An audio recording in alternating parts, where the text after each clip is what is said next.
சஷ்டியை நோக்க சரவண பவனார் சிஷ்டருக்குதவும் செங்கதிர்வேலும் பாதமிரண்டில் பண்மணி சதங்கை கீதம் பாட கிண்கிணியாட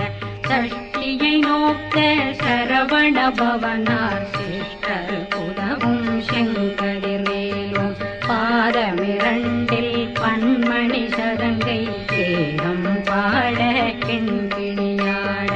மைய நடனம் செய்யும் மயில் வாகனார் கையில் வேளாளனை காக்கவே